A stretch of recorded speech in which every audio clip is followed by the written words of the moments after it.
What's going on, YouTube fam? It's your boy Tony 2 times, and we back with another episode of Hood Tales, man. Before I start, be sure to tap that like button. Definitely watch this video to the end to hear the full story and all the details in the case. For the day one fam, y'all already know it's all love.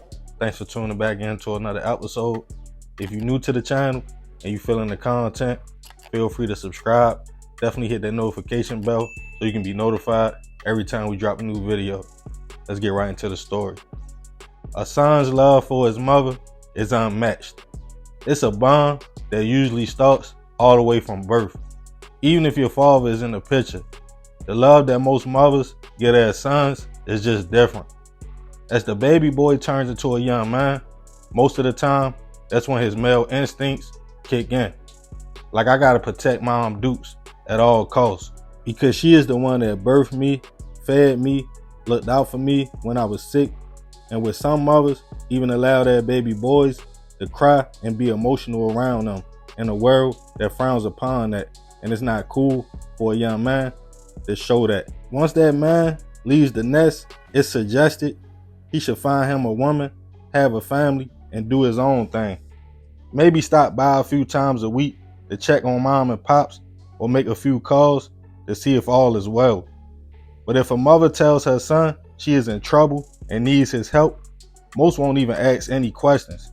It's straight go mode, like ma, whatever it is, I got you. But what if mommy is dealing with problems she caused that's out of your control as a son, and she wants you to right her wrongs, possibly throwing your life away? And on this episode of Hood Tales, we'll be taking it to Pennsylvania to discuss the case of a mother that used her son to get rid of her ex-boyfriend because he moved on. Back in 2020, Christopher Wilson was a 52-year-old man and father of 9 kids.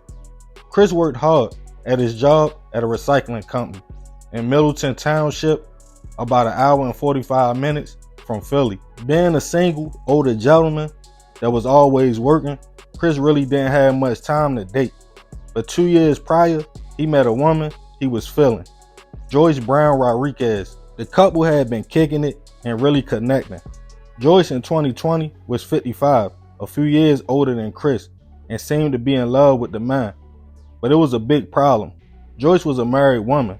Even though she told Chris it was her estranged husband and the marriage had ran its course, after 2 years, it was still no divorce. As time went by, Chris grew tired of playing side dude and decided he would leave Joyce alone for good and pursue a new relationship with a truly single woman who he could build with and possibly even marry. But even though Chris was done, Joyce wasn't. He would try to avoid her, ignore her texts, go to work, and focus on his new situation. By December 2020, Chris found a new girlfriend. Things were getting serious and they were planning to move in together. And by December 7th, the new couple had made their move. But it was one problem: Joyce.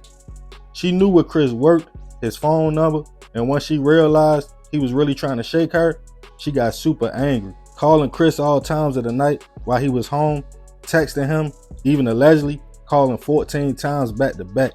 It was seeming like a beginning of a fatal attraction.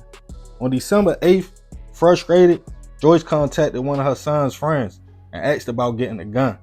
The next day, she called Chris 14 times again. When he didn't answer, she went to his job at about 6 in the morning before his shift started. Irritated, Chris asked, "Why won't you leave me alone? We are done. Just let it go." As the two argued, co-workers heard it all, but Joyce wasn't backing down until Chris pulled the trump card and threatened to contact her husband and tell him about their affair. She would leave after that, but later Chris realized someone had keyed the word child on the top of his car. Knowing it was Joyce, he didn't know if she was indicating that she was pregnant or that he was behaving like a child for ignoring her. Chris brushed it off and thought his threats would prevail. But on her side, Joyce decided to contact her son, 33-year-old Kahlill Brown, saying mommy really needs your help, and explained Chris was ignoring her and didn't want anything to do with her. Kahlill, wanting to look out for his mother, told her don't worry about it. I'll talk to him tomorrow. Then on December 10th, Chris thought he could finally relax and settle into his new situation. Joyce didn't contact him or text him at all the night before or that morning while he was getting ready to head to work. As he pulled up, he walked over to talk to a co-worker before their shift started at 6 a.m. Chris told the man she finally got it. I had to threaten to tell her husband. But while the men were joking and laughing the situation off, they didn't notice a dark colored sedan parked in the corner of the parking lot. A man approached Chris, and seconds later, multiple shots went off. As he fell, the shooter continued to let off shots before running back to a vehicle and fleeing the scene. Co-workers tried to assist Chris as they called local police. When they arrived to the job site, unfortunately, Chris was already gone on the scene. One co-worker said a man just walked up, didn't say anything, and just started shooting. As Chris' family got the news, they were devastated. Who would want the hard-working father of 9 gone? Cameras from the company showed the whole incident, but the footage was too blurry to make out the shooter or getaway vehicle, and police had no suspects or motives. Chris's co-workers never thought about Joyce because it was a man who shot. 1 year would go by as the case seemed to be going cold, but detectives from the township would go by the job and surrounding areas to pass out flyers asking for any information on the anniversary of the day Chris was hit. Another year would pass as police kept receiving tips and information, trying to build the case, even offering a cash reward.